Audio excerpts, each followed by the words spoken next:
It's been a great day. Great day, man.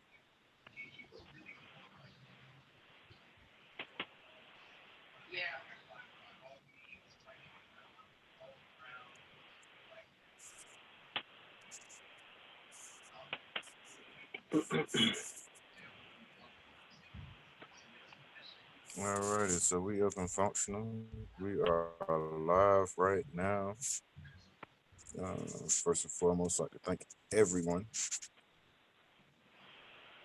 for stopping in so that we can have this grown man brown liquor conversation. I appreciate everybody in the Colorado Springs area that took out the time to come to the event that we had out at Santiago's Boxing Club. It was a great event. Did some great things. Rachel Riley, really, really phenomenal lady that uh, and photographer. She displayed her work that she did while she was um, going through the U.S.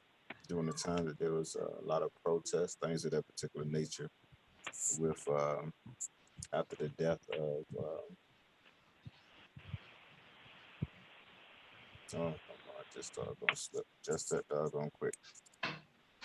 But she went through all those the protests, basically from the East Coast to the West Coast, and she shared her work. You know, it was great. Tears flowed. There was a lot of emotion, and it was just great. It was just great all the way around, all the way around. And I definitely appreciated her, the frequency, and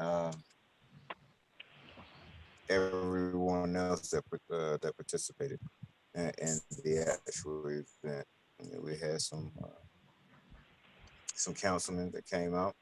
You know, we had some runners that also came out. It was, like I said, it was just a great event. But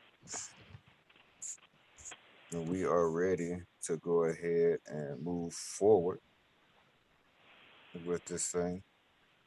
D, what we're gonna be talking about today? Topic of the day is it a generational curse for the African American community to put their kids out at the age of 18 without Good one. Good one. As always, good one. But good one, no less.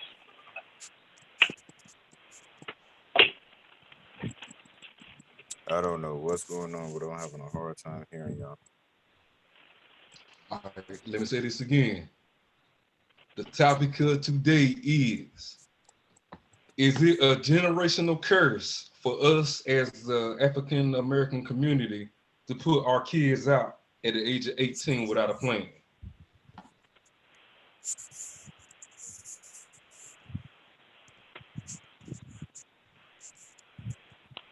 I want me to go first. Speak on Yeah, go ahead. I used to say yes. I used to say no, but now I say yes. And I'm gonna tell you, like when I was not, when I was still going through my daddy issues, and I was trying to learn how to be a man, and this, that, and the other, or whatever the case may be, I would have said, yeah, you need to be out of the house by 18. But when you start thinking about it logically, everybody doesn't just, age does not necessarily mean that you develop. You might need some improvement in certain areas, and you're not ready. And then you can look around us, and you can see in every other community, it's only a problem in the brown community. It's only an issue in the brown community. It's nothing for a kid to go to college finish college and move back into his mama or his grandma's basement, and they have a mindset of we're trying to help you launch, and they not only try to help them launch, they try to work with them so they can get off to the best start as possible. But in the brown community, you just when you're 14, 15, 16 years old, you mama's baby. But when you get to the age of 18, you just another N word around the house. And and then what happens is you get pushed out there too prematurely, and then you do something so damaging in your early years, you might spend the next 10, 20 years trying to recover from it so you can have a baseline start. And we're already at a disadvantage. So every situation is a case by case. If you're trying to get your kid out of the house by 18, then what are you doing to lead up to making sure that that child is prepared? Because I know that, and I'm not going to mention anybody in my family, but I've seen people in my family, folks coming around 16, 15, 16 years old, and they're afraid to leave them at the house by themselves, so on and so forth, making small decisions. And I think that's where the father is missing from the house at right there, because women just naturally have a nurturing nature, and they don't really know how to let go of a child. And it's kind of the opposite in the duality between a man and a woman, because a man, he wants to give that child as much responsibility as that child can handle from a natural sense, so that child can be as prepared to go out there in the world as possible. So that's why when you think about it, for me, I'm going to say it is a curse to kick our kids out if they're not ready to go out, because that kind of falls on the parents too. If that child's not ready, if that parent haven't given that child exercises and things of that nature, and small responsibilities to see how they could handle it under their covering. So that's my thoughts on that. Yeah, I think it's a curse too. Y'all hear me good? Check. No. Turn up. Yeah, turn up just a tad bit. All right, how about now? A little bit more. Better. Jesus Christ. Save you. All right. All right, it's better. Yeah. I definitely think it's a curse. But I know for me in my house, I sense the urgency. That 18 years old, you up out of here. And you don't have time to be lollygagging, you don't have time to waste. I had two that's have already left the house. They're both in the military. I think it's important that while we're raising them up, we emphasize the the things that they can look forward to running into once they get out into the real world. And as parents, we need to equip them for that. But at the same time, we also need to let them know, at some point you're gonna have to go out and face the world. Now, that doesn't necessarily mean that they have to go and do it at 18, because as it's already been stated, they might not be ready for that. Age doesn't define anything but how old you are, But if you are not ready, I think that we as parents need to be mindful of that and continue to do the work. You've been doing it for 18 years. What's a couple more years going? You know what I mean? So I don't think that it's really beneficial to our children to say, oh, you're 18 years old, time to go. You understand what I'm saying? But at the same time, there also has to be some sense of accountability in that child wanting to do what he or she needs to do to prepare themselves to face the real world. Because I got 3 sons, and one of the things that I told them, especially at the age of 18, is I'm not raising no grown man. Okay, I'm the only man that is gonna lay around up in here. So, you need to have your stuff together, or be working towards that.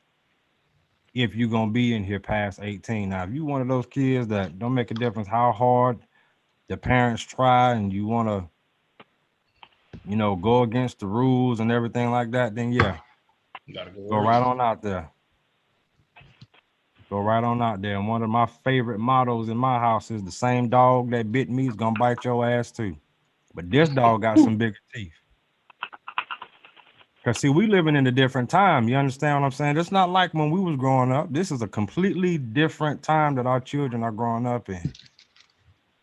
And we talked about that on another show. This is a microwave, new millennial age that we living in. And it's very scary for us parents because they're so exposed to so much at such a young age. And it gives them that false narrative that, oh, I'm ready. I can handle that. Nah, that ain't nothing to for us to be worried about. I mean, my daughter told me I stress too much. Look, girl, I ain't stressing enough. Especially for you, black woman, I'm not stressing enough. So no, it is not a good idea to push our children out at the age of 18 just because they're 18. No, it's not a good idea. Keep doing the work.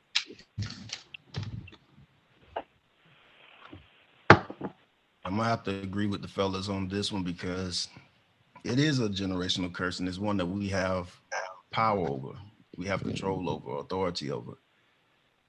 And like Lamar was saying, it's the responsibility of the parents to make sure that those kids are ready to go out. I mean, 18 years.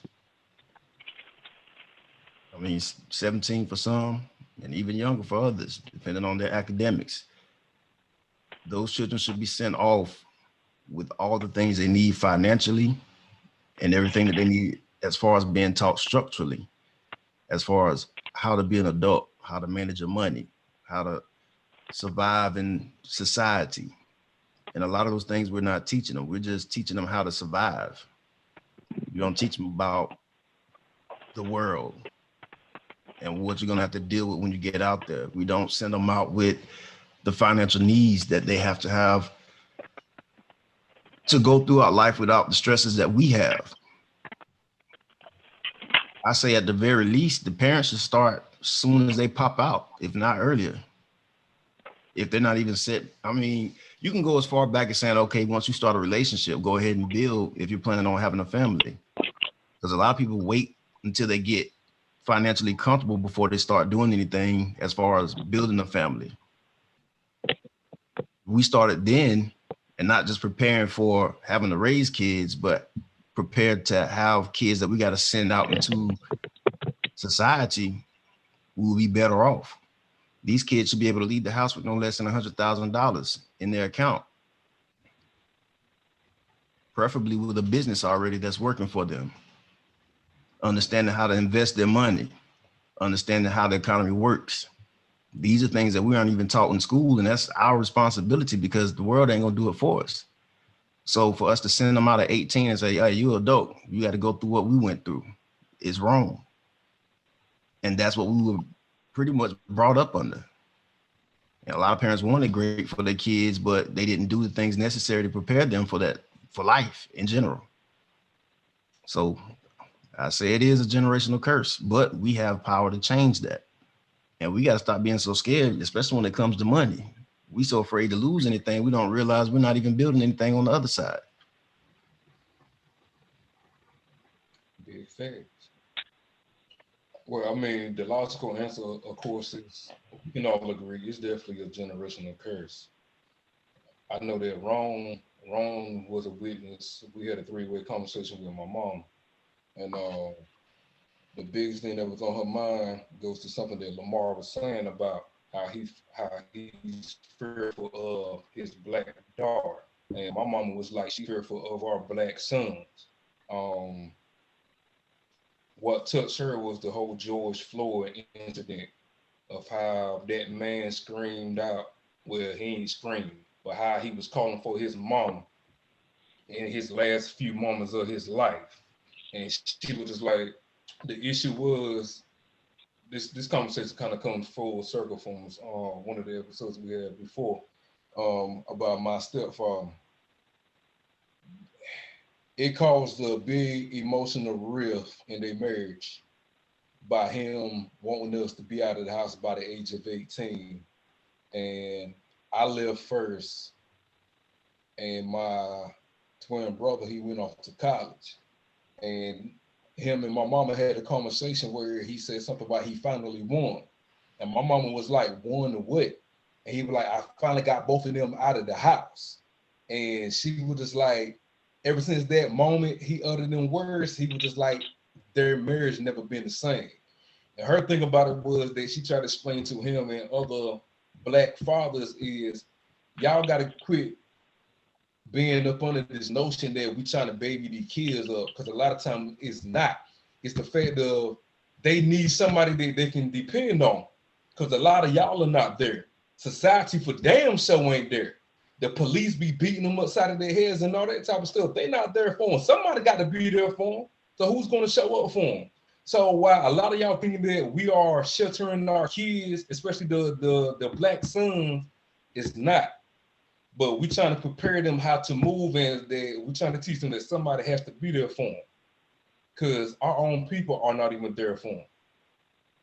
Man, I tell you, I struggled so, and I still do it to this day. My son is in Colorado right now, and my daughter's getting ready to be in Alaska. He's been texting me today too, just to let you know. We've been in Okay, contact. just wanted to make sure he got in contact with his uncle.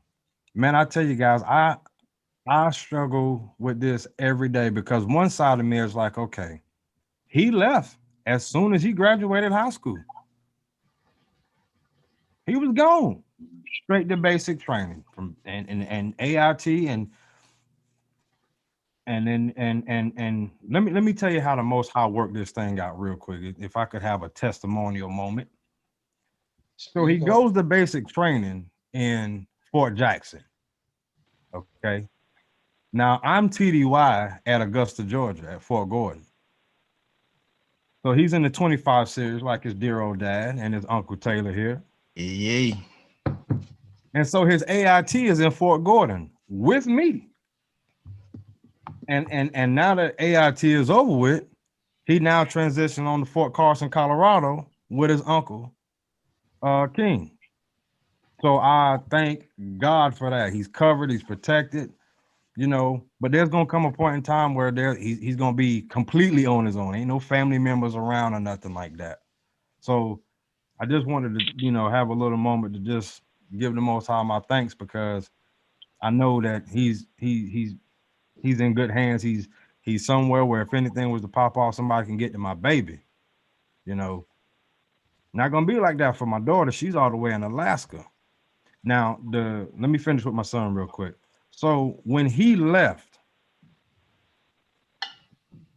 it was a very hard transition, because as a father, I'm questioning myself, like, okay, we talked about this and we talked about that, you know, is he ready?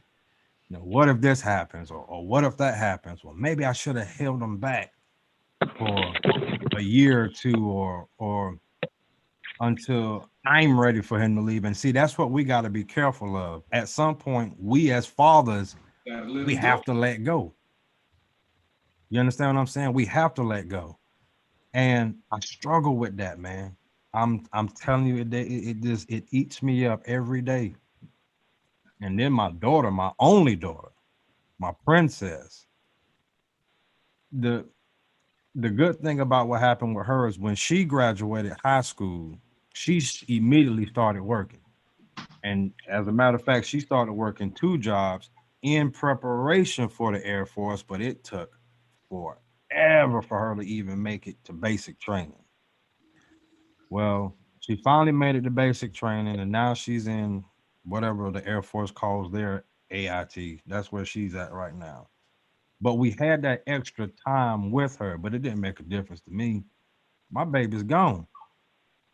So main thing, come full circle again. You know, dang, you know, we talk about this and we go over that, and you know, she had a little boyfriend or whatnot, and You know, she went through some ups and downs with that. You know, as a parent, you kind of second guess yourself, like, you know, did you do everything that you were supposed to do to prepare them? You know, and it's a daily struggle. And you know, I understand what my parents go through, and I'm 40 years old. I'm 40 years old. And still to this day, my mother has not let go. She made a comment to my wife the other day about because my wife was talking to her about how other kids was making comments about how often my son and my daughter talk to their mama. And my mom said, well, I don't know what's wrong with my boys. And I'm like, ain't nothing wrong with us. But it clicked, you know, she ain't let go of her babies. No. And That- she's not gonna let go. That's a mama. She's not gonna let go. You understand what I'm saying? She's not. She understands that I'm grown and I have a household to maintain, but that don't mean she got to let go of her role as mama. And I don't think any parent will ever let go. You understand what I'm saying? That don't exist. You still gonna be my baby.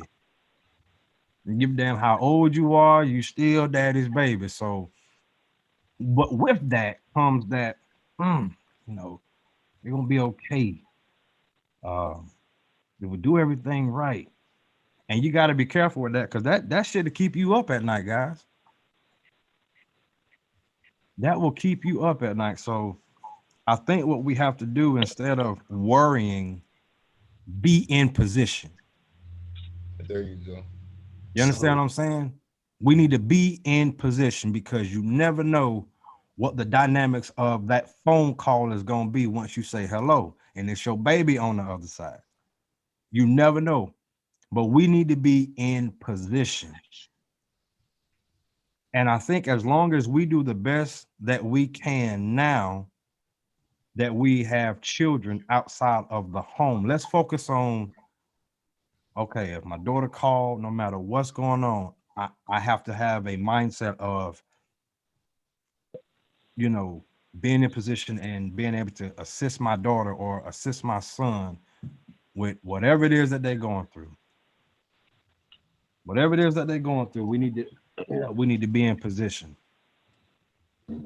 And real quick, Ron, let me shout out you for a job well done that you did today, I believe, at the gym.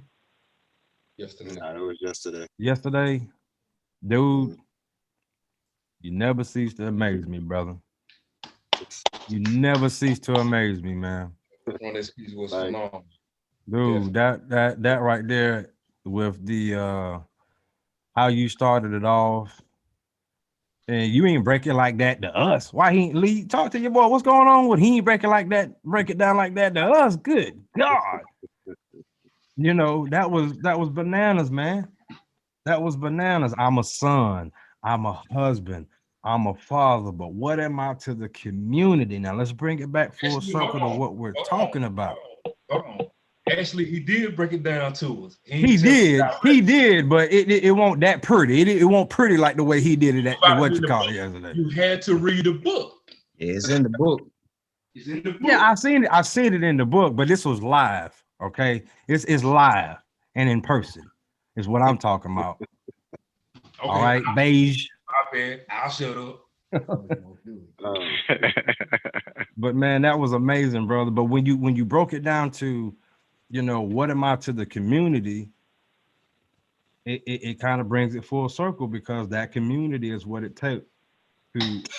I know back in the day it was a community that raised me. Yeah. You understand what I'm saying? Let me get caught outside and that street light came on. Well, in our case, in Melvin Place, that's how it was. That street light come on, you better be in that house or sitting on that porch. Yep. Mama better not crack that window and she can't see you sitting on that porch. Same way with being fathers. We need a community of fathers to be in position.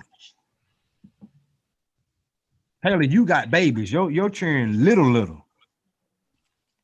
Imagine if I wasn't in position and I got grown children and two more getting ready to leave the house. Imagine if I wasn't in position, right? and you come across a situation that you need to lean on me for, but I'm not in position. It's like the blind leading the blind. Mm. It's like the Talk. blind leading the blind. So it takes a community of fathers, it takes a community of parents to be in position when our children leave the house. Because it's also this is new to me. This is new to me. I don't know what it's like to have children outside the house. But I know other men and I know other parents who do. They're in position. So I can bounce something off them.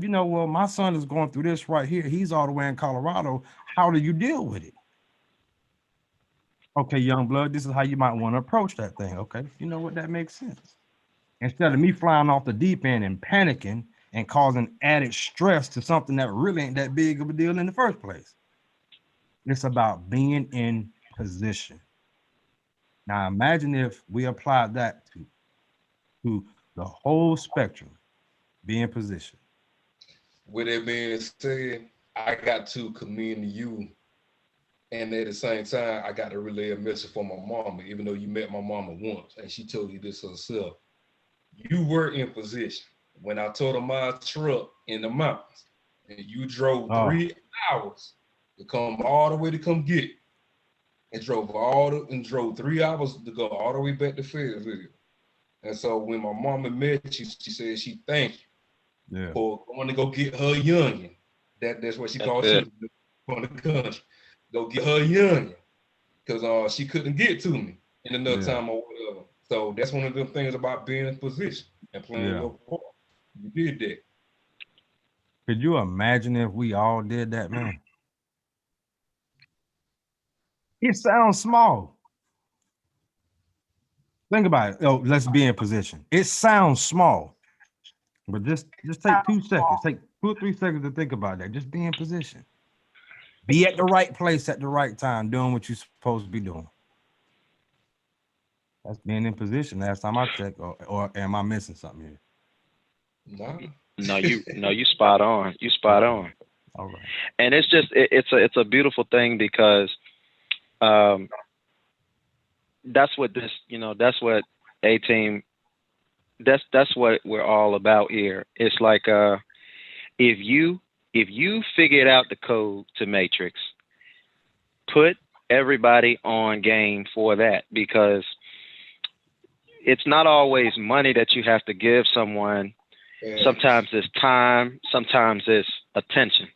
And take the time out to do those types of things. When it's time to raise our kids and stuff like that, I know it's a difficult thing to do, but you want them to have some scratches and some bruises before they get out of your house, because they need to, you need to let them experience a little bit of manageable pain. And when I say manageable, that means within the care and the confines of the parent. The parent ain't gonna let you bust your head wide on the cement, but your parent, if they're trying to teach you how to fly, they understand that you're gonna scrape your knees and you're gonna fall down some, but they're gonna stick their hand out to keep you from doing something detrimental and playing their children close. But we got to give our children as much of those experiences as we possibly can, and each child is different. So staying in tune and leaning into our children and finding out what they're good at, what they're not good at, what their limitations are, and what their strengths. We have to allow them the opportunity to do that. And what I see that happens in the melanated household sometimes, and it's not because parents don't care. It's just the natural nature of not wanting to let go because you hold your child in a high regard. But we just got to achieve balance in our lives of holding on to our children because we love them, but also loosening up that grip in a strategic manner. Because like you said, your son, when he turned 18, it wasn't, all right, boy, get out of the house. It was, he was gone right away. And I think that attributes to him wanting to be a man. because it's got to be a desire. It's got to be a desire on a child's part too. And I think for me, when my first job was when I was 13 years old, and I couldn't understand why I had a job, but my mom was pushing me to do that. And what it just taught me is when I got that first check and I was making like $6.50 an hour and I was working 38 and a half hours a week, plus I was getting like $80 to $120 in tips. So, I thought I was rolling. Yeah. Okay. And so it felt good to say, hey, Mom, I'm going to take you out to dinner tonight. Or it felt good to say, Mama, come on, I'm going to take you to the mall. Let's go shopping, Mama. Like that's, woohoo, that felt good. Like, look at me now. I'm a boss. I want a boss. But it just gave me the confidence because she allowed me to go out there to be able to have those adult experience under her leadership. And that's what we have to do for our children is give them opportunities and see what they can do. They might surprise you. Yeah.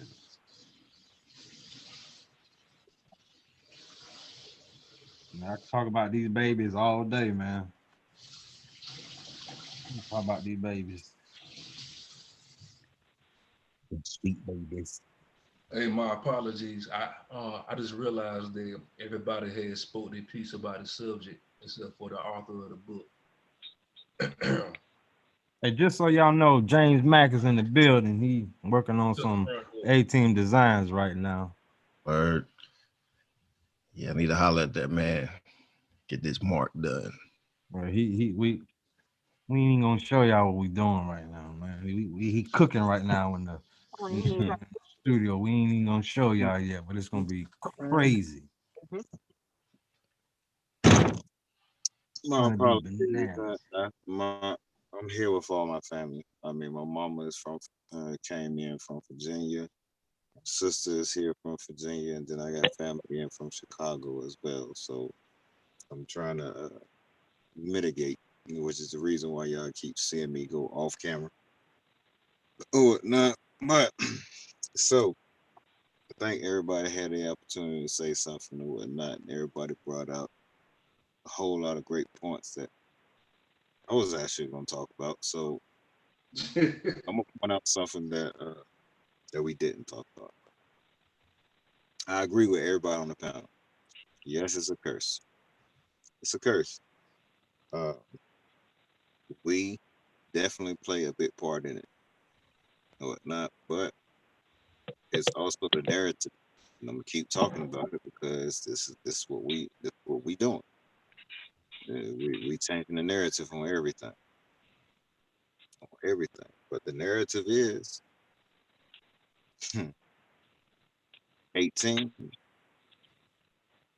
work, college, military. One of them three things. One of them three things. Think about it. That man is 25, 26 years old, is still at home with his parents. What happens to him? What happens to him? You try and talk to a female, that joker is clown. It's clown because he doesn't have his own, not knowing that he's probably one of the smartest people out because he's at home getting all these additional, think about it, 25, 26 years old, where everybody else is being kicked out at 18, right? He got an additional 8 years up on everybody. Not only is he able to work, well, whatever it is that he's doing, whether he's going to school, pursuing his dream, or anything of that nature, parents have made it where he can get on his feet. You know what I'm saying? Get on his feet and be able to walk on his own before he leave his house. Think about it this way, right? You think about it this way. When our kids start getting ready to walk, right? We don't just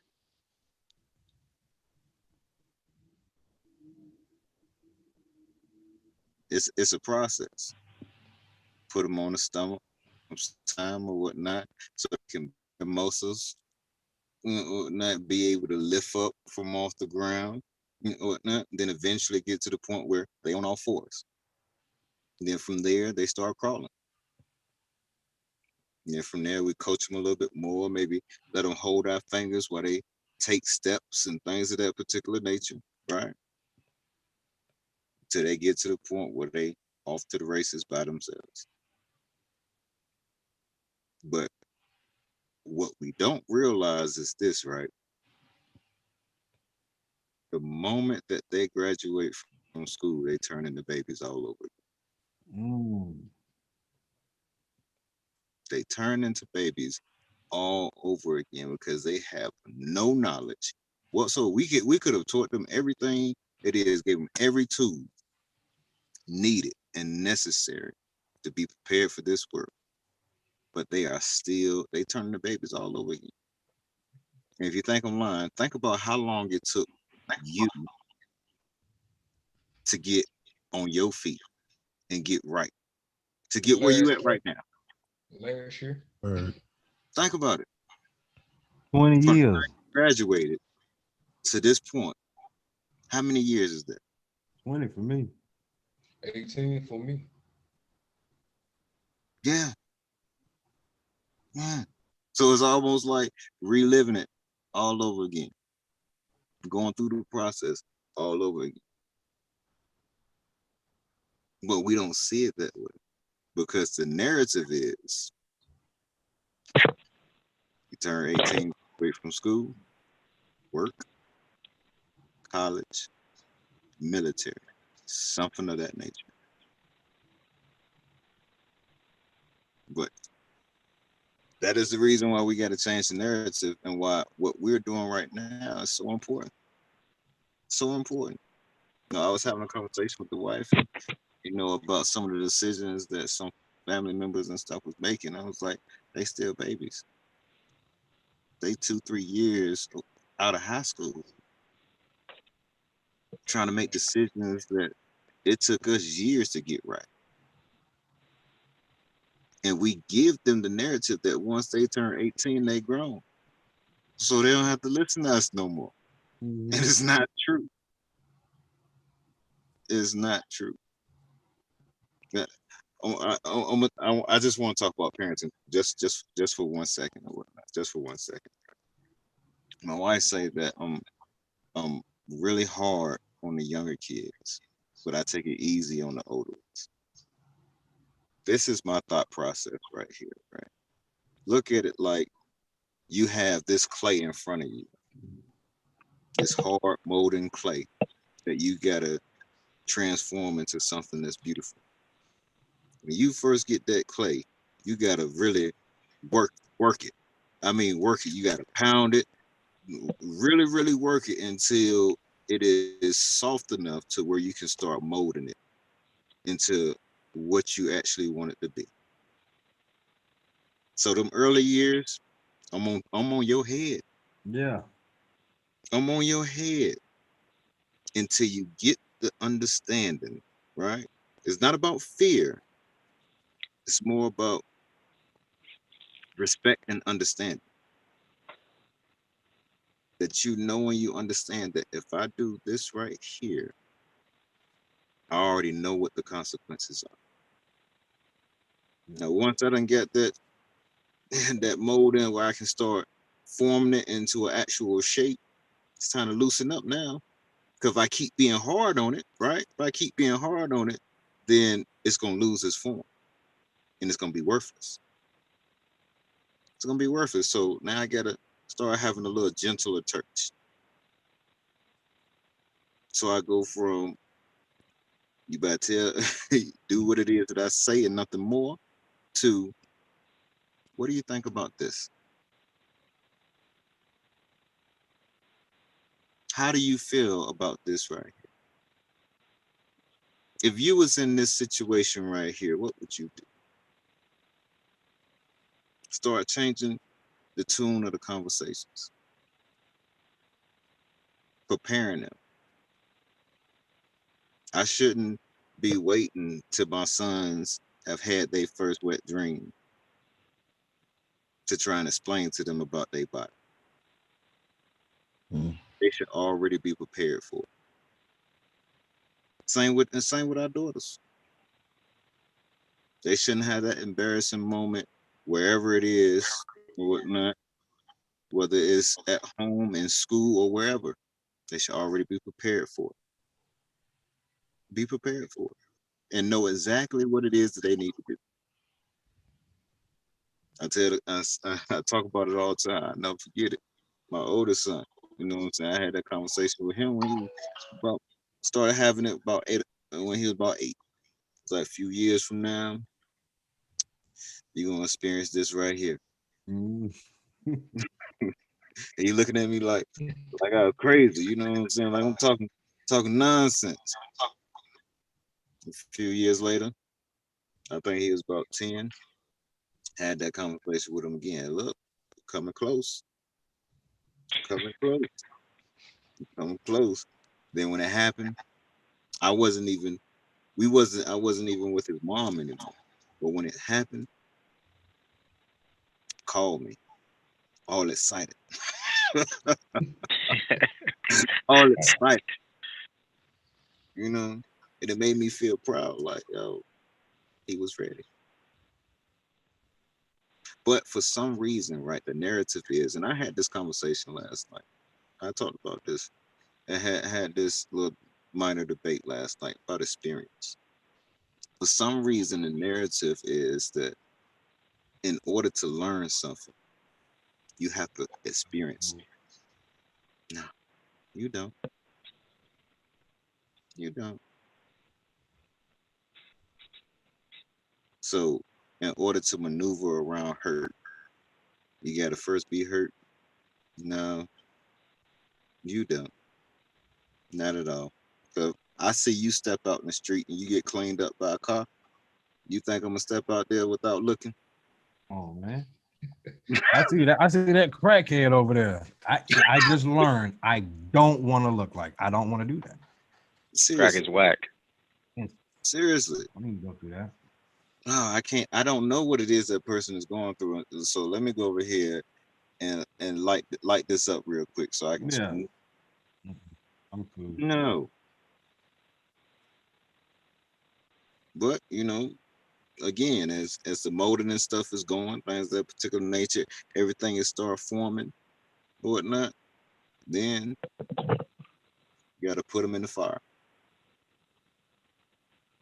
Yeah. But the thing is, putting them in the fire is not putting them out of your house. It's not putting them out of your house Hold at on, all. hold on. I don't mean to interrupt. You make a valid point, and I'm gonna use this as an example. So my little baby brother got in trouble. My baby brother, he's like 22, something like that. He got into a situation last year with my only sister, and he did something he wasn't supposed to. So my mama threatened him. She said, "Since you think you're grown, you can do and say anything that you want to anybody in this house.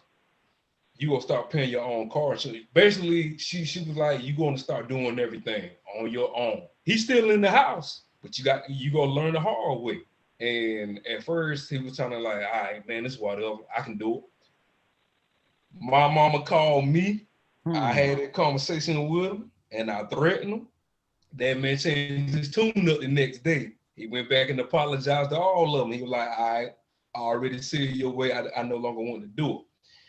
Now, that was a negative situation, but the positive thing is by both my little brother and sister still being in the house. My little sister, she graduated from college early. So, I believe she graduated on a 4-year degree. I believe she was like 19. My baby brother graduated. He got an associate's, 2-year degree. Both of them, I had a conversation with him a few months back when I was in Oklahoma City. And we were talking about, he went to school for IT work. I told him, I said, regardless on if you're doing what you want to do right now, you are living better than a lot of people your age, my age, and people older than me, and you only 22. You don't have to rush anything. And that's not his work. That's my mama's work at the end of the day. My mama did that. And the biggest thing, what a lot of parents don't realize sometimes, you're not gonna get it right on the first child.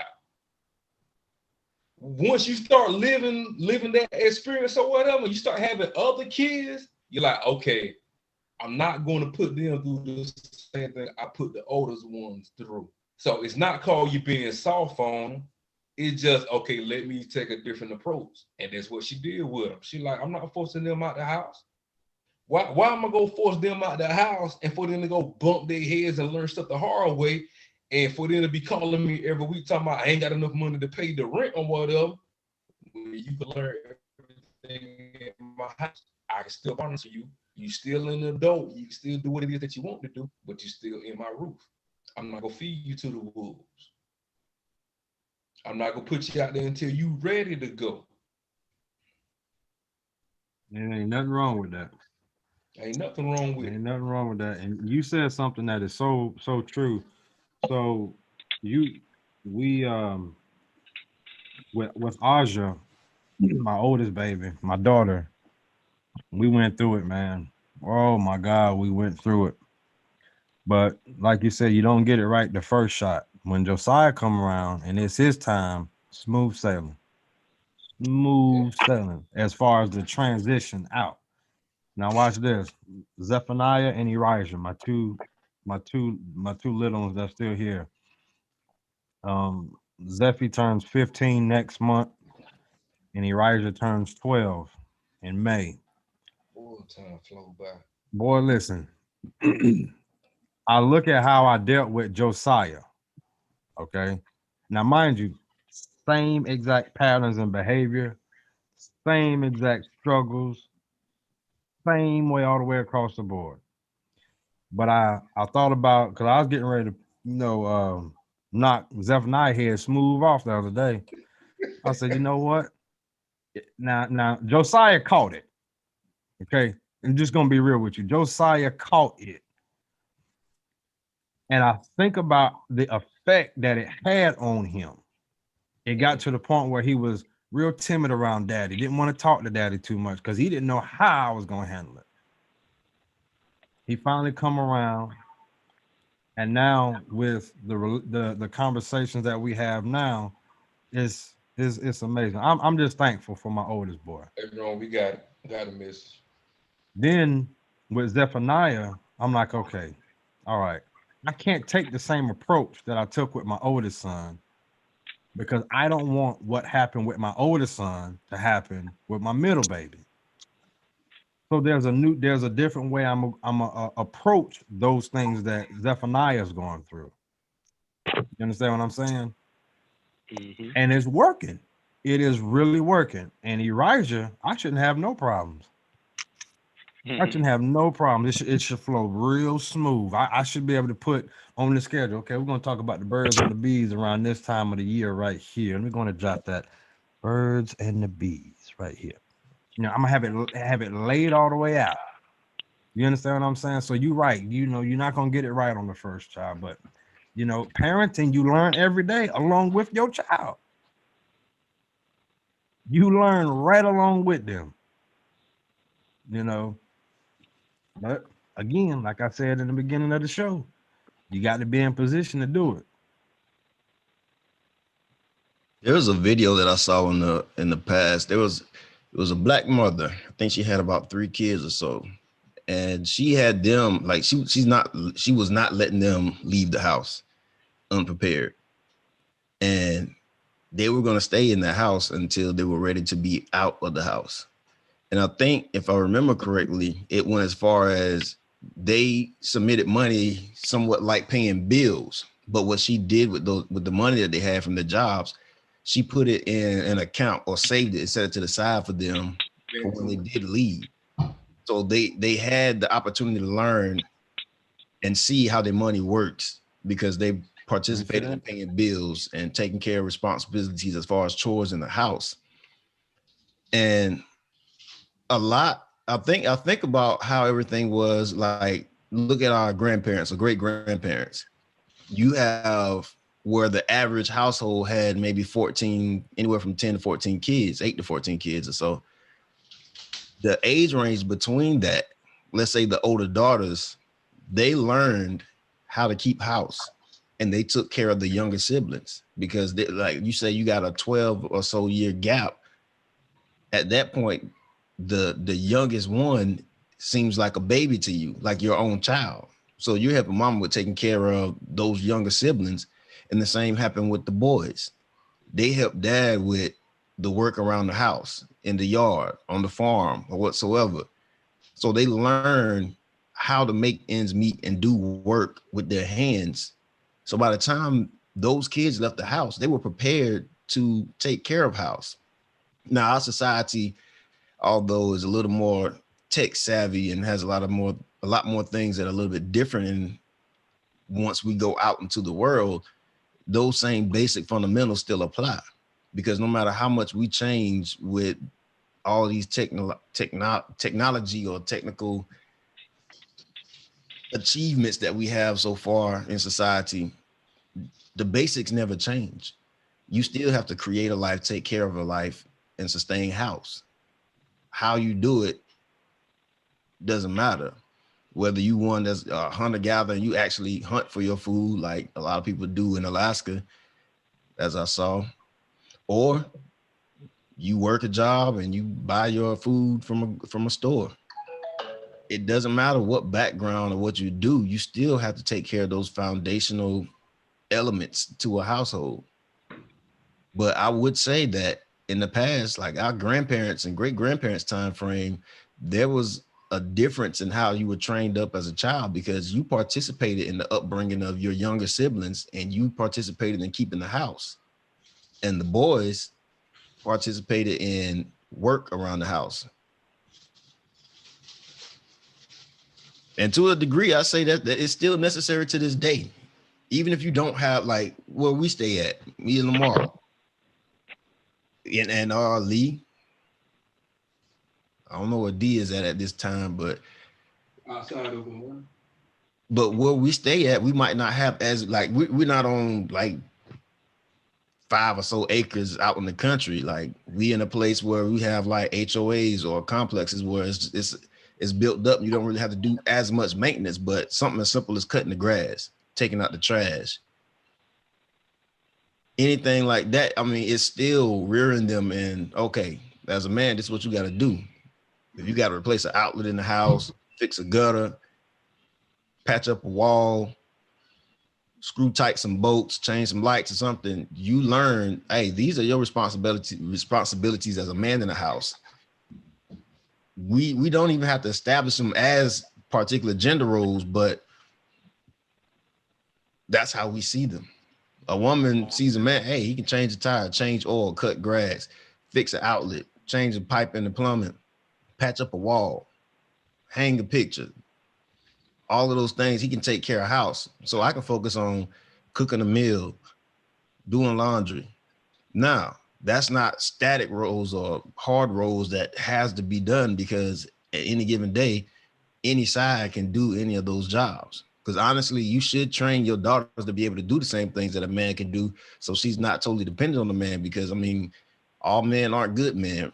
I mean, we're working towards changing that, but reality. There's a pastor that I know of. He trained his daughter. Hey, you're gonna push a lawnmower too. You're gonna know how to take care of everything that you need to. Because yes, there's this level of interdependence and it's important. But at the same time, when you're alone, you need to be able to take care of yourself as well and not have to rely on some stranger to help you out. Right. You know, I want to say something here. I want to share two things, okay? And I hope anybody that's watching this video just take a look at this, okay? This isn't about opinions. These are about facts. All right. Usually the problem that exists in our culture, the answer is right underneath our nose. A lot of times we can't see what the answer is because it's so close to us that we're not even taking a step back to see that it was right under our nose. So I want to just take a look at a couple of things here. There's two things I want to take a look at that anybody can benefit from, okay? I'm looking at this website called www.nas.usda.gov. And it says the United States Farm Real Estate Value, a measurement of the value of all land and buildings on farms. Now, some places it's more expensive than others, okay? Land in Texas would cost different than maybe land in New York, okay? So it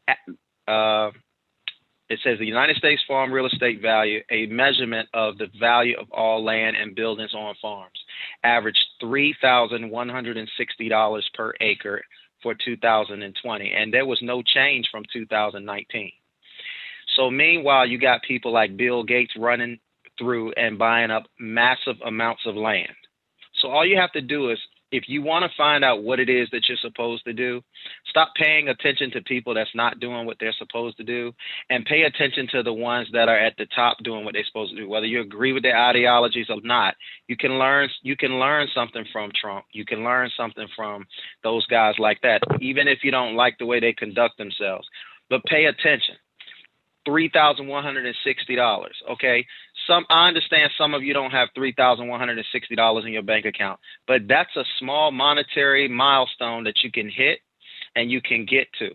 And you can get you a piece of land and you can teach your children, whether you're learning by trial and error, you can teach your children how to farm for their food. Okay. That could be something right there. You could do a whole lot with an acre. I'm not going to go into more details about that, but listen, we live in an information age. Everything's right in front of us. All we have, if we don't know something, it's because we don't want to know. The second thing that I want to talk about is, and if you don't believe me, look up this. It's called Infinite Banking System. Oh my.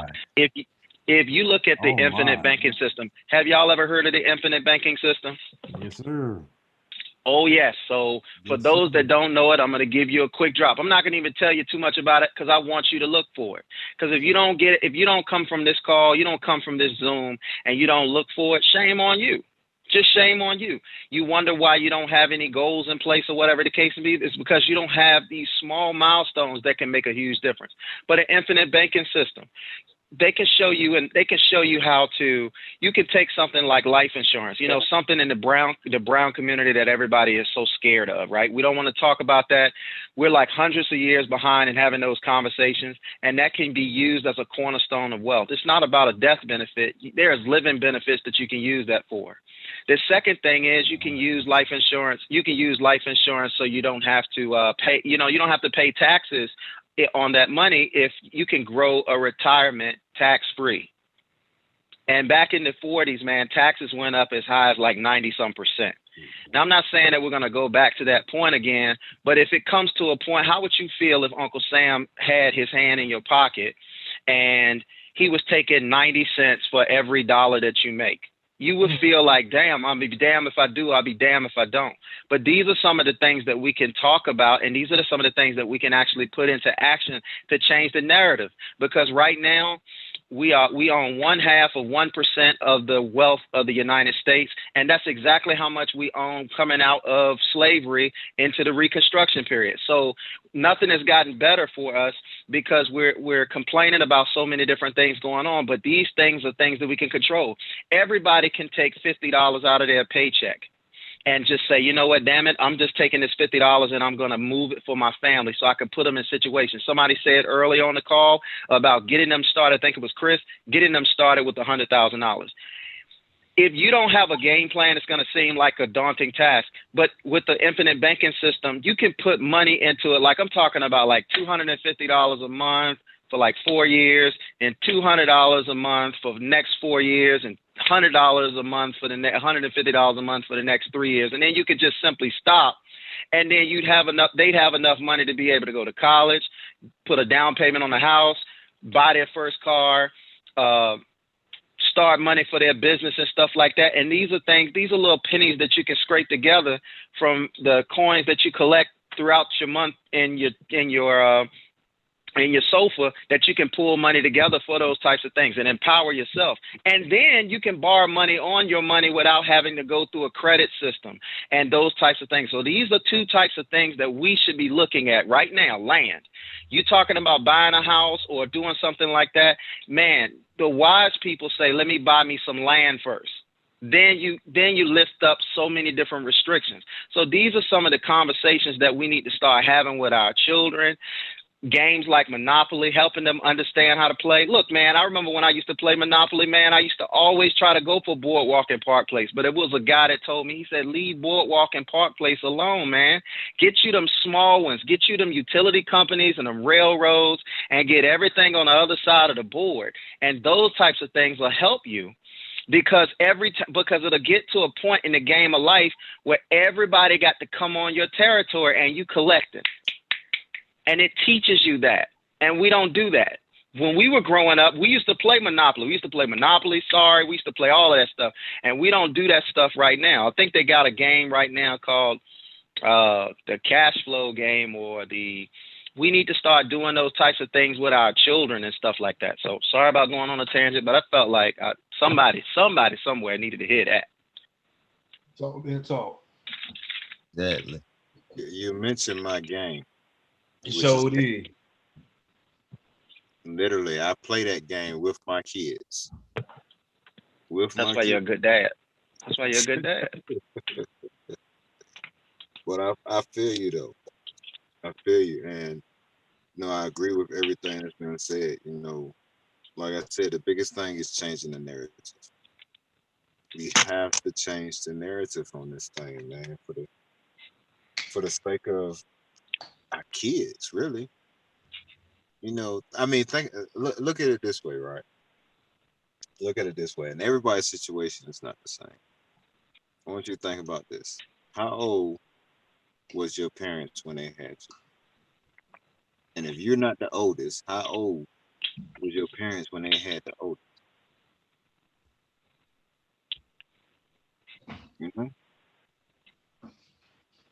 The same way we sitting back trying to figure it out and get right, they was going through the exact same thing. The exact same thing. And I had to realize that when I got older. My mom, she is exactly, well, not exactly, she's about 31 years older than me. 31. Older than me. Right. My oldest sister is 7 years older than me. So she was what, 24 when she had her first child? Think about what you was doing at 24 years old. Wilding out. Enjoying Germany. 24 years old. Hey. 3 years later, she had her next baby, 27, 2 kids. Then here I come, third baby, 31.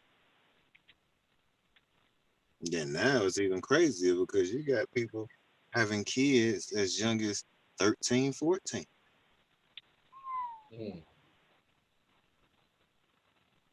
11-year-old girl in my neighborhood, boy. Yeah. And I knew them. Even in our generation, I knew girls that was having kids that doggone young.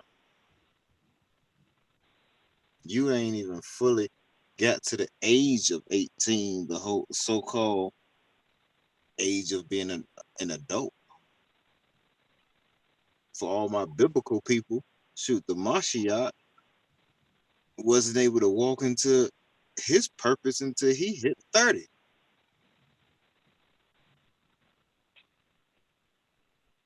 Back in the day before things got convoluted and became microwave, women didn't leave the house until they was married. Well, I tell my daughters the same damn thing right now.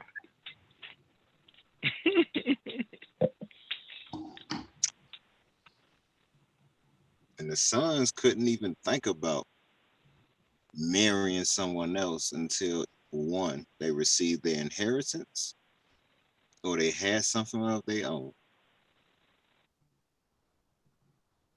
how hard is it to let our children remain with us so that they can get on their feet and be able Because to cats walk are on their feet? selfish. Think about it. That was the next question I was going to ask. Why is that? Selfish. Is it because we had children at a young age and we feel like we lost out, we missed out on something? Yep. We missed out on something. So now I got all these kids out of my house. I ain't got to deal with them no more. My job is done. Done my part. They 18, they out of my house. I can go see the world. Back out there and go party. But your job as a parent doesn't Never end literally to the day you die. To the day you die. You still have to make sure that you are available because the teaching doesn't stop. It does not stop. Imagine how things would have been if our grandparents were still teaching our parents and preparing them for life long before we came along.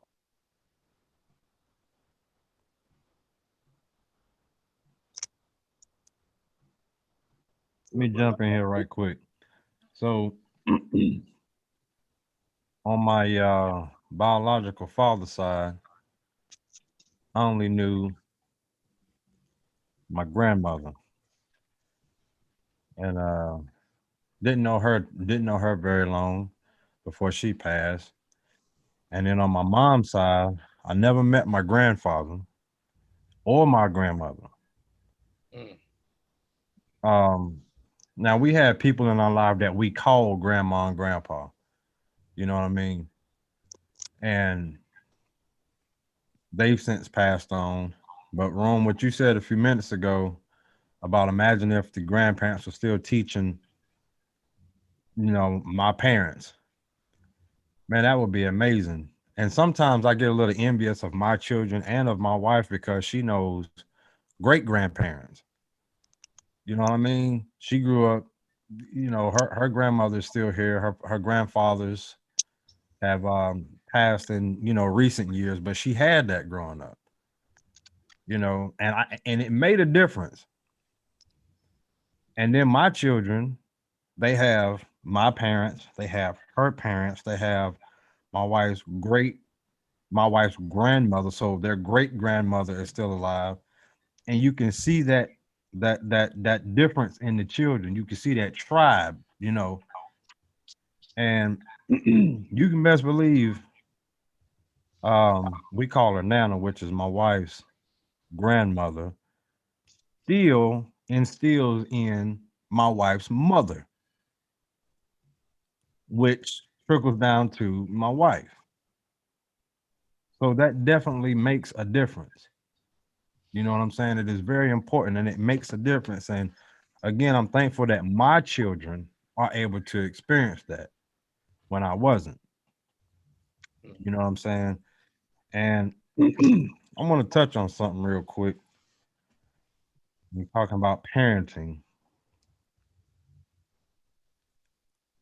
For a very long time, especially when the kids were really young, I got so caught up on, well, I'm gonna make sure that everything that I didn't have growing up, they get. Have you ever said that? You know what I'm saying? Everything that I didn't have growing up, they get. Not realizing that, and it's not with everything now. It's not with everything, but not realizing that by me doing that, I kept them away from the stuff that really made an impact. For example, when we were growing up, we worked, and I mean worked. We was out there in that tobacco field, was out there picking tobacco worms. When When it came down to cleaning the house from top to bottom, left to right, scrubbing behind toilets, I mean, we were stripping cabinets with lacquer thinner, 7, 8 years old, burning our hands through them little gloves. We worked. And I remember how devastating it was at the time when we were doing it. I ain't never gonna let my kids do no work like that.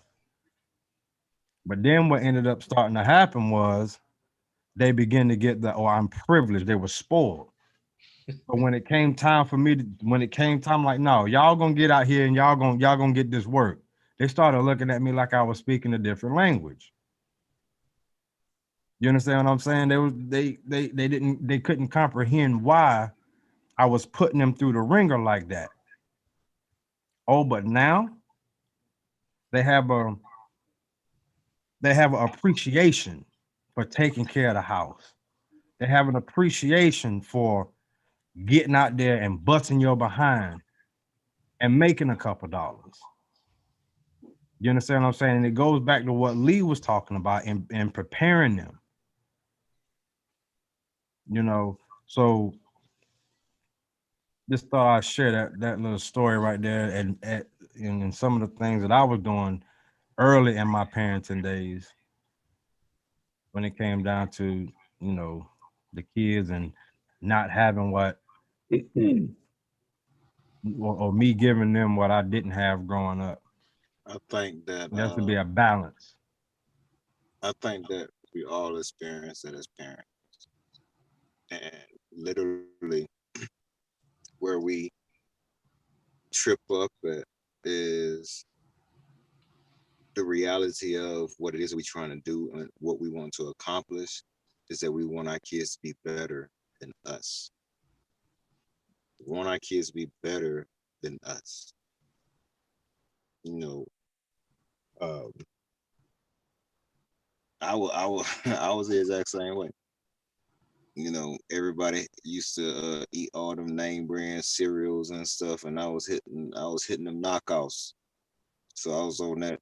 My kids ain't gonna never eat them knockoffs. and, Yeah. and until right that money started looking a little funny. Yes, sir. I You started had, understanding why. yeah, you had to buy the cereal with Tony the Tiger with a vest on. Tony the Tiger ain't never had no vest on. Okay. Yeah. Not knowing how good like King vitamins. Oh my god. Oh Yeah. man, go straight out the box. I wish they still had that out. Tanya the Tigress. Yeah. Yeah. Yeah. Tyrone the Tiger. You know, Y'all just don't know. boy, For real. listen, these kids, yeah. Thuggy Yeah. O's. No, I'm just playing. Go ahead. The heart is in the right place, right? Our hearts are in the right place. But the overall goal and mission is to ensure that our kids are better than us. And I think that what we miss is that what we went through was significant to who we are right now. Mm-hmm. Indeed. You know, I agree 100% with that. I had a friend tell me last week, all right, my boy Kelly, he told me, he was like, look, everything that you are is already in your kids. And that's something that we have to realize. Yep. Everything that we are is already in our kids. The only thing we have to do is bring it out of. But we have to remember what it took to bring what's in us out. Literally. We have to remember what it was, what it took. Now, I'm not saying that they have to go through the exact same situations that we went to, but we need to emulate that process so that we ensure that it actually comes out. What took us, doggone, 20, 30 years to do, the goal is to cut that in half Yeah. so that they can grow further than what they are right now. Y'all hold on one second. If I could say something right here, man, you know, just based on what King was saying, it's like it's the tender love that esteems us, but it's like the tough love that shapes us.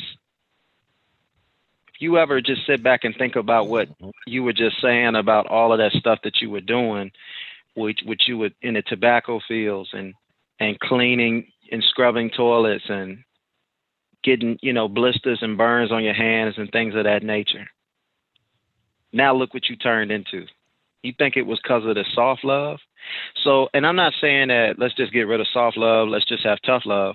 It's a delicate balance, and that's but in anything in life, it's about balance. It's like this book talks about duality. Duality is another word for balance. And that's what we're trying to achieve in life. We're trying to achieve balance. And when you don't have to experience something and you can learn it, that's taking wisdom. You know, somebody else's failures, somebody else's trials and tribulations. Oh, okay, you were the dumbass that went through that? Oh, great. I'm not going to go through that. Thanks for the tip, buddy. That's what that is. But if you want to be a hard head, you know, hard head make a soft ass. So, you know, we should be, yeah. So we should be trying to learn as much as we can from wisdom instead of learning from experience, because experience leaves you with the scars. You know, some of us, I know we all grew up playing rough and everything like that, man. I got scars on my body from, like, I got this scar right here I got this scar right here on my forearm, underneath my forearm. I was at Fort King and playing against Towson. We were playing against Towson, and they had this artificial field, man. And to avoid this hit, I tried to slide. And when I slid, it was like tire streak of my skin on the turf. And this was back in 2000. So this was about 21 years ago. This was about 21 years ago. And I still got those scars. And no, it doesn't hurt anymore. But how many of us want to just continue to rack up scars in our lives because we can't accept wisdom? Like I said, I talked about that last night. Experience is not the best teacher. We need to change the narrative. Well, no, boy. It is not the best teacher at all. If you can avoid having to go through something and learn the lesson of it, that is wisdom. That is wisdom. But with that being said, I have to use wisdom right now, right?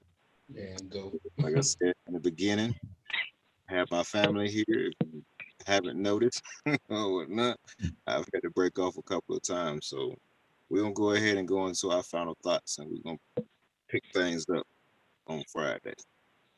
All right, who want to go first? Go ahead, D, since you short and sweet. No. They know Pause. about me, and I ain't short either. Now, it's just I don't want to ramble.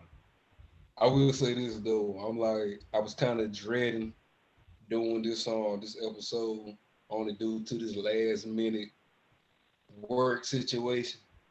But I'm like, I can definitely say I thoroughly enjoyed it. But I just want to give a shout out to my mama, man. I'm like, that woman did a wonderful job. I'm like, I almost want to call her right now, but I know she got to work that night shift though, so I'm gonna leave it alone. But just as a whole, man, I'm like, I love what we doing. So I'm gonna say that to say this for, I believe Rome might be the only one that know. I will be an uncle come September. And all of these conversations that we are having, they are instilling in me to pass down to my nephew. And yes, it's a boy. So Word. what I'm looking forward to. Speak it into existence. Twin having a baby. He is. Oh shit. Okay. Congrats, Doc. Congrats. Yeah, I share that enjoyment, brother. I share that enjoyment most definitely. I love talking about the babies. Love talking about my childhood. I wouldn't change it. Like you said, Lee, it molded me into the man that I am today. It prepared me for the father that I am today.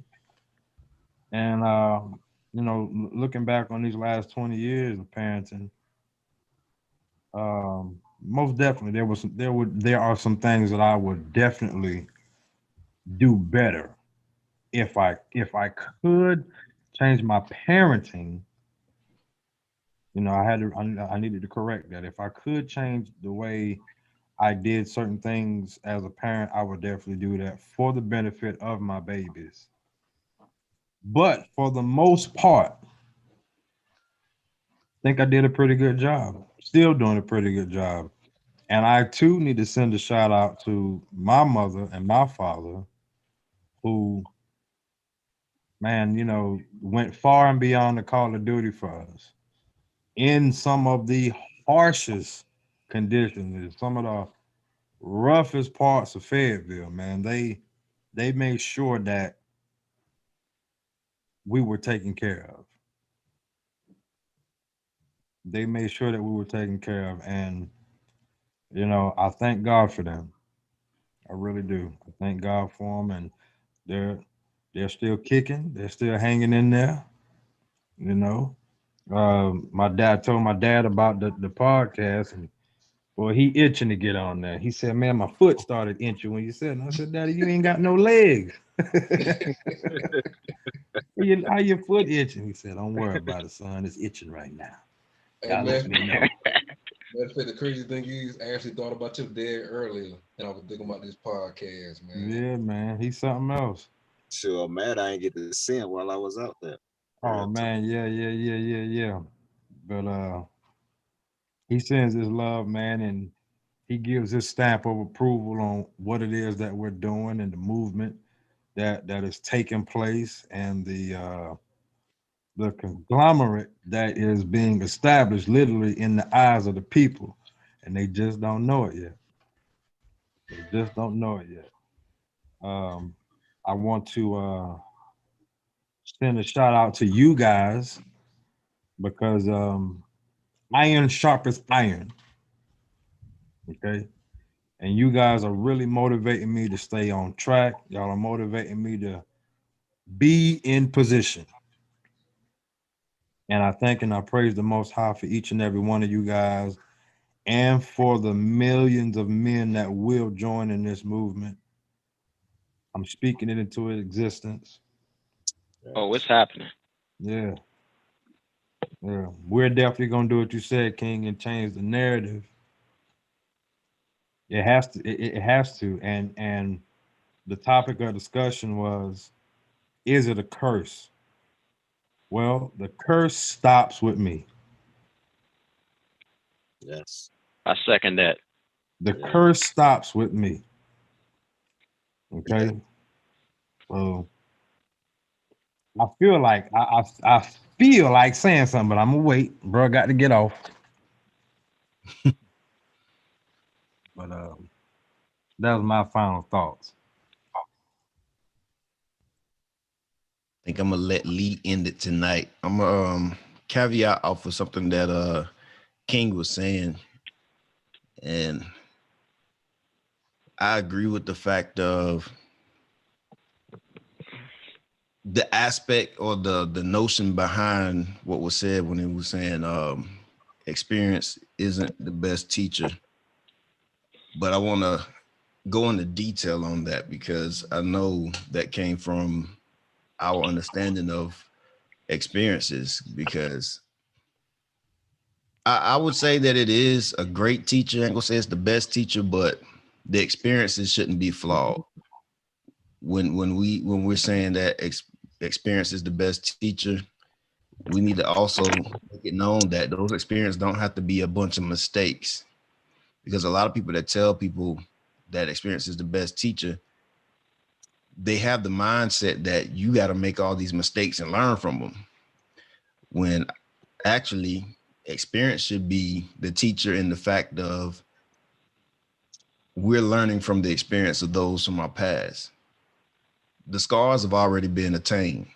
We don't have to touch a hot stove to learn a lesson when we know somebody else already made that mistake. So our experiences need to be great experiences, because we have people that do what we've been saying the whole day and actually training people based off of what they've learned from the past.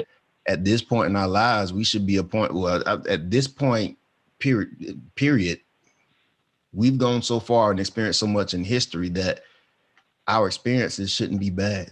We have enough teachings in the past to where every experience that we have should be great, or the mistakes that we make shouldn't be life-threatening or health hazard or just deadly, dangerous. These experiences that are teaching us should be because we have people that come before us that are teaching us, hey, I've done this and this is what happened. Now you could do this, but it'd be best to do it this way so that you don't run into these same issues. And at the same time, by you doing it this way, any of the cautions or the hazards that may be present don't destroy you or break you down. But I'm gonna leave with saying we've learned enough in our experiences from our history, our ancestors, those that have come before us, to know how we should handle and maintain and deal with every circumstance that we will be facing in our lives. Let's stop this thing of sending our kids out into a world that they're not prepared for. Let's first prepare them. And at the same time, let's give them something when they go there, just like our people in the past. Even when you get to the marriages where the bride's parents paid for whatever as far as the marriage was concerned, that son had something for the family. He didn't go out. No, we didn't start families broke. Let's get back to that. Let's make sure that our kids know what the world is and how to survive it. Let's make sure that we take them out there prepared with the backing financially, mentally, spiritually, so forth and so on, so that when they get out there, they're not breaking down. They're not having panic attacks. They're not overly anxious and depressed because life ain't working right because they know nothing about it. Let's set our kids up and create a better way for them so we're not faced with this generational curse of sending our kids out into a world unprepared. And I'll just end it with that. All right. Well, my final thoughts are experience and wisdom. Experience is a sword. It's sharp. It can cut for you or it can cut against you. So experiences can be great, but also experience can be detrimental. But here is the thing about experience. Experience don't give a damn about you, and experience don't give a damn about your existence. So when getting taught by experience, make sure you're on the right side of the sword. But wisdom, you can substitute that word for compassion, because wisdom cares about you. Wisdom is concerned for you. Wisdom is accurate in its delivery to you. You just got to make yourself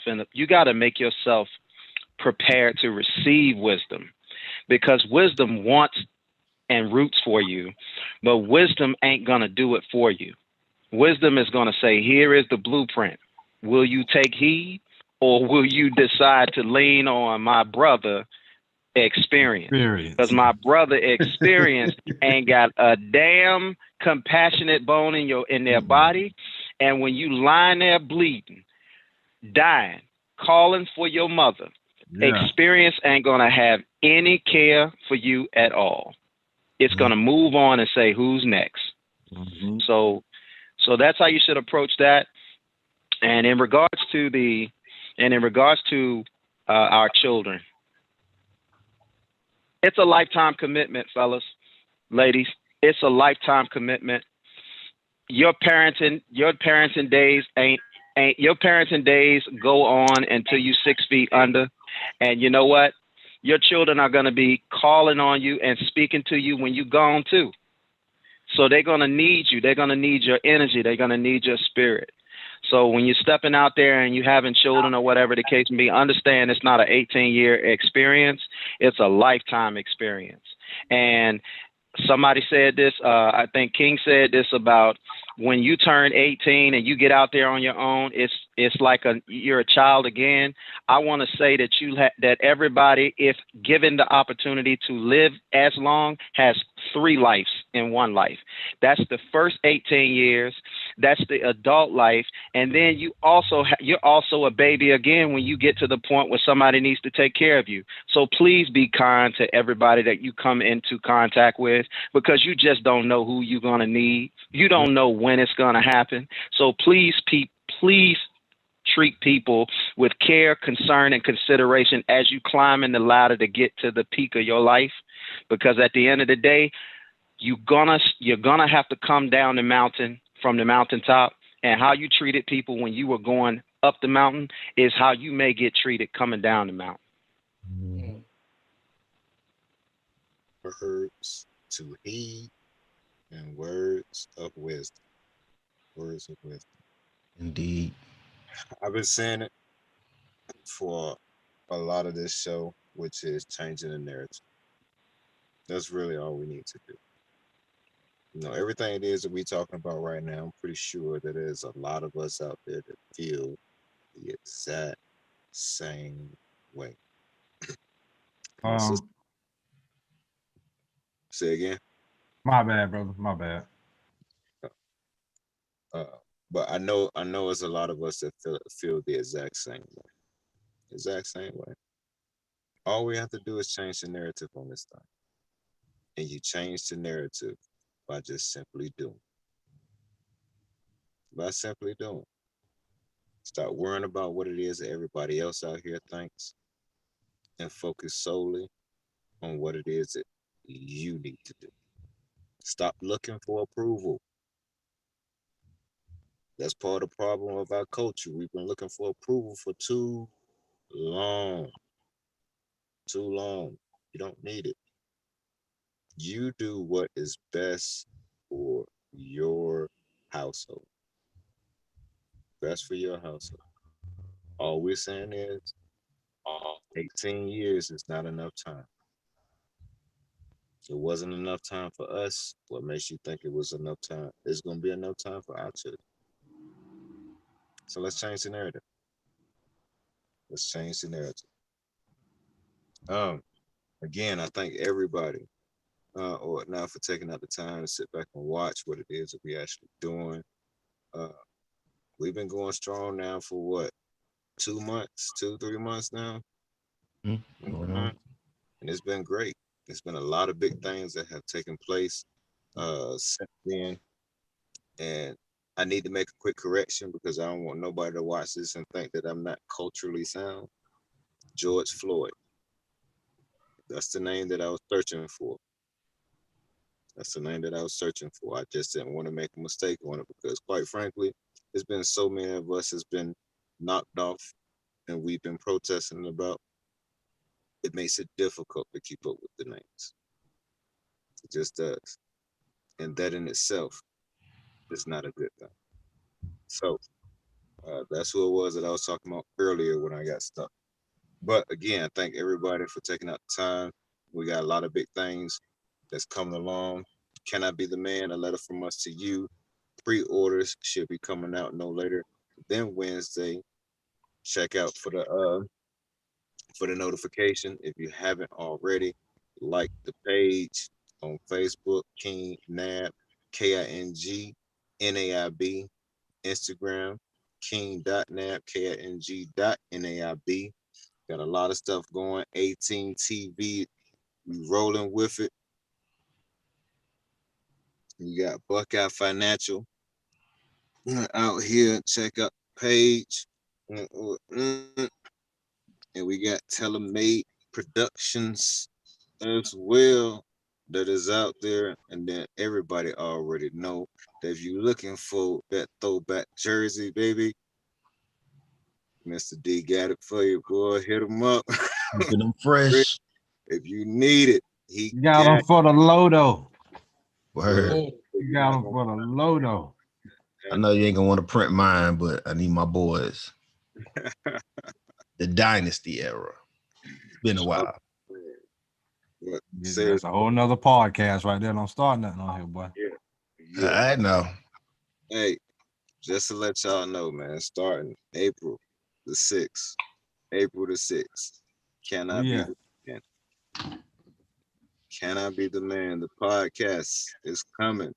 It's The coming, official baby. podcast. It is coming. You get to hear from your boys. 8 a.m. to 10 a.m. Start your day off. Well, we're gonna set it right. Some grown folk conversation, how you thinking about it all day. For real. Every Tuesday and Thursday. The details coming soon. But again, we appreciate it. We love it. We love what it is we do. You know, it has been great.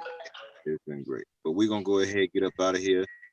Again, we appreciate y'all. We love y'all. All our heart. Take it easy. Peace.